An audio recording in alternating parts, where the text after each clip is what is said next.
É doença, não é ruindade de coração. Olá, sejam muito bem-vindos ao canal Liberaudiolivro. Eu sou a Giovana e hoje vou ler o conto A Morte da Velha, da escritora brasileira Júlia Lopes de Almeida. Se quiser informações sobre a autora, clique no card que aparece no canto direito superior ou no link na descrição do vídeo. Dê um like se você gosta deste canal, comente, compartilhe e se inscreva. Se quiser contribuir, veja como na descrição do vídeo. Obrigada! Vamos à leitura. Cabelos brancos, finos, em bandós. Rosto redondo, amolecido, sulcado por muitas linhas fundas. Olhos azuis, cariciosos e transparentes, como as pupilas das crianças. Corpo pesado, grosso, baixo e curvado. Pés e mãos inchados, pernas paralíticas. Tal era a velhinha, cuja vida deslizara entre sacrifícios que ela, na sua crença de religiosa, espera ver transformados em flores no céu. Muito surda, mas extraordinariamente bondosa e ativa, ela não parava de trabalhar, na sua grande cadeira de rodas, recortando papéis para as confeitarias. Os recursos eram minguados. O irmão, desde que se mudara para aquele sobrado da Rua do Hospício, não lhe dava vintém e ainda se queixava de ter de sustentar tantas bocas. Só filhas 4, de mais a mais doentes e pouco jeitosas. Só uma bonita, a última, e essa era também a de melhor gênio, talvez por mais esperançada no futuro. Mãe não tinham, e fora a velha, tia Amanda, quem tivera com elas todo o trabalho da criação, bem como já tinha tido com o irmão. Estava afeita, mas cansada. O irmão, empregado público, era viúvo, mal-humorado e envelhecido precocemente. A esse tinha ela criado nos braços desde os mais tenros meses. Fora para ele uma segunda mãe. Quantas vezes contava às sobrinhas as travessuras do pequeno Luciano, que aí estava agora tristonho, achacado e impertinente. E ela gozava relatando os episódios da meninice dele, os caprichos que lhe satisfazia para o não ver chorar, as horas que perdia de sono para o embalar nos braços, o susto com as doenças e as quedas, e uma noite que passara em claro para fazer um trajo de anjo com que Lucianinho foi à procissão do corpo de Deus. Nesse tempo, o vigário do engenho... Mas as sobrinhas interrompiam-na. Queriam saber como era o vestido, esforçando-se por imaginar a figura do pai, agora tão enrugado e taciturno, com 6 anos apenas e vestidinho de anjo. A velha satisfazia-lhes a curiosidade com um sorriso de gosto. Era um vestidinho salpicado de lantejoulas e guarnecido de rendas. Nada faltou ao irmão. Nem a cabeleira em cachos com o seu grande diadema cheio de pedrarias alto na frente em bico. Nem as asas de penas brancas, entre as quais puseram um ramo de flores do campo em tufos de filó. Nem as meias arrendadas e os sapatos de cetim branco com uma roseta azul, nem as pulseiras, o colar, o lenço guarnecido de rendas, cuja extremidade ele oferecera graciosamente a outro anjo que ia a seu lado no mesmo passo. As sobrinhas ouviam-na rindo e faziam-na repetir certas travessuras do pai a que elas achavam muita graça, mas que lhes pareciam absurdas. Custava-lhes a crer que o pai, tão sisudo, tivesse feito aquilo. Mas a tia afirmava-lhes tudo com segurança, mesmo diante dele, que não protestava, e elas ficavam satisfeitas, tendo com as antigas maldades do pai como que uma desculpa para as suas. Entretanto, tia Amanda não parava de trabalhar. Cosia as meias de toda a gente de casa, cortava papéis de balas para uma vizinha doceira e rendas para os pudins das confeitarias. Ganhava pouco, e esse pouco dava-o. Tão habituada estava, desde moça, a trabalhar para os outros. A pouco e pouco, a pobre velhinha foi também perdendo a memória. Confundia datas, relatava atrapalhadamente os fatos. A sua tesourinha já se não movia com tanta delicadeza, as mãos tornaram-se-lhe mais pesadas, a vista enfraqueceu.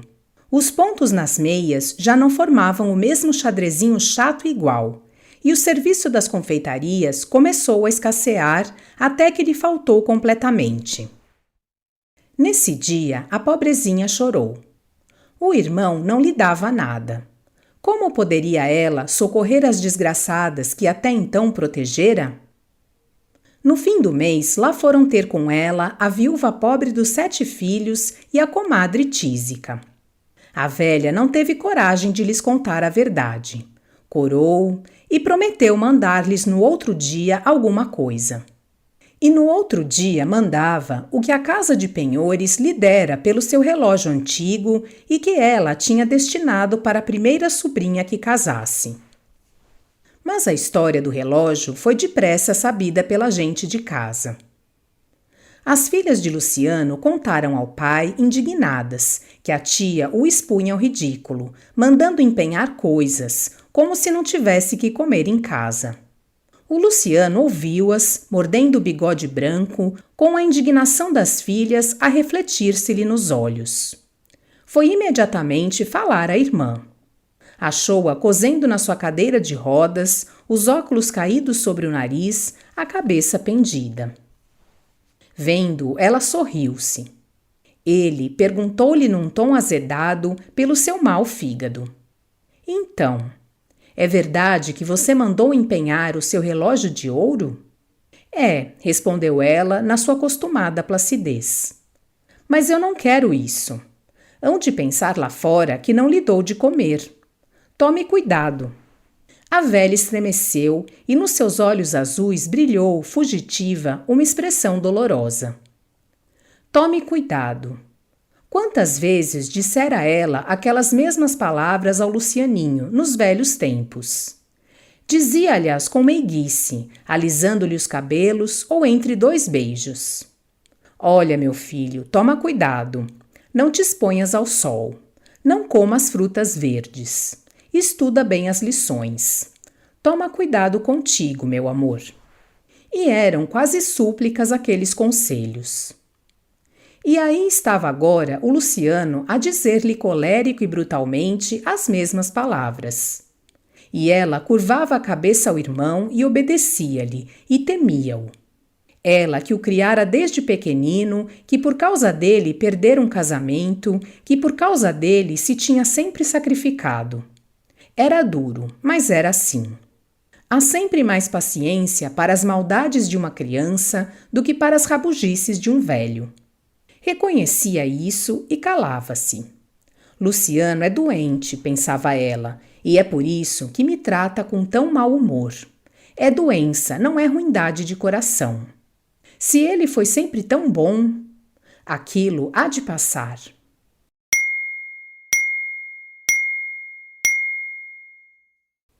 No fim do mês, a questão estava esquecida e a velha recebeu a visita da comadre Tísica e da viúva pobre.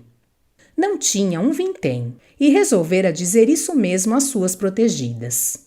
Mas exatamente nessa ocasião, a Tísica mostrou-lhe uma receita do médico, tossindo a cada palavra, com a mão espalmada no peito.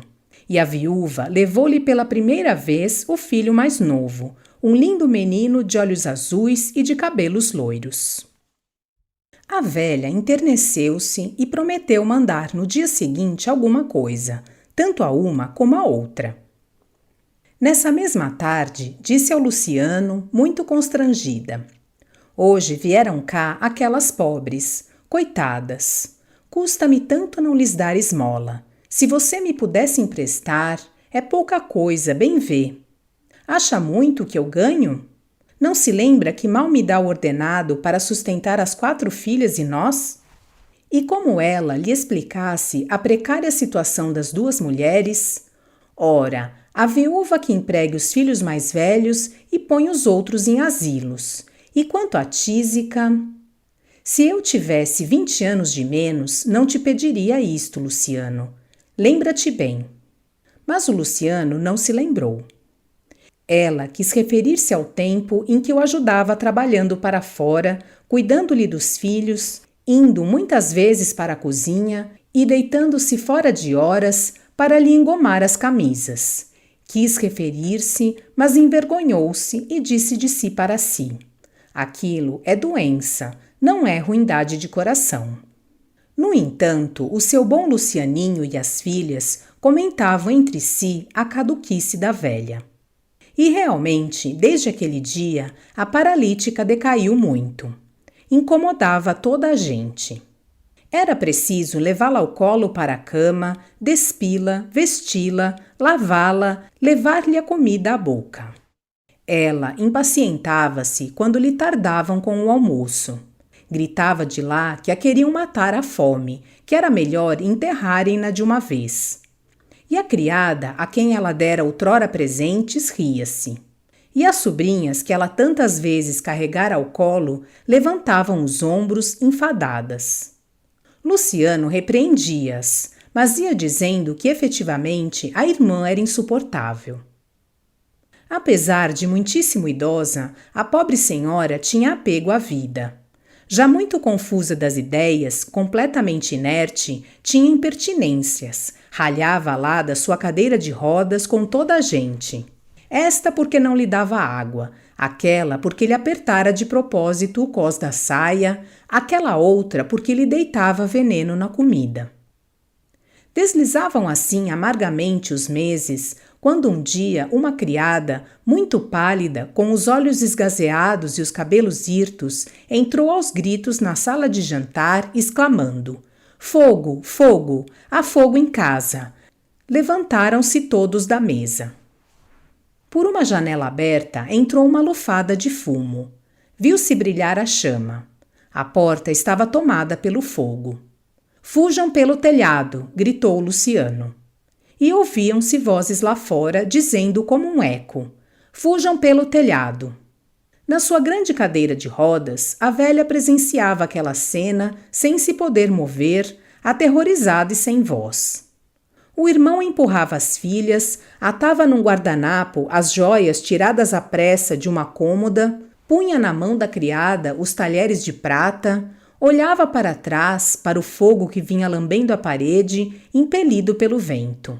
Corria, atirava para o telhado os móveis mais leves pressurosamente, abria e fechava gavetas e saltava por fim também pela janela para o telhado, o único meio de salvação que a providência lhe oferecia. A velha ficou só. Tentou mexer-se, tentou gritar, debalde. Pior que o incêndio e que o medo foi a impressão deixada pela fugida do irmão. O seu espírito cansado como que se esclareceu nesse momento. E dessa vez não disse de si para desculpá-lo. Aquilo é doença, não é ruindade de coração. O calor afogueava-lhe as faces, onde há muito não subia o sangue.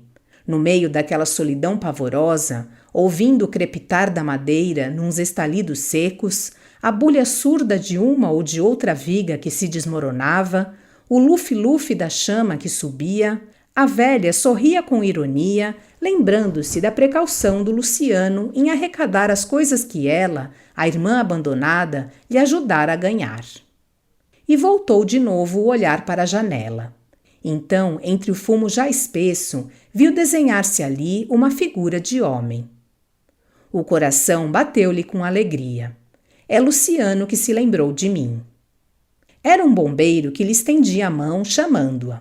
A velha fez-lhe um gesto, que se retirasse. Nisso, um rolo de fumo negro interpôs-se entre ambos como um véu de crepe. Perderam-se de vista. O bombeiro voltou para fora, quase asfixiado.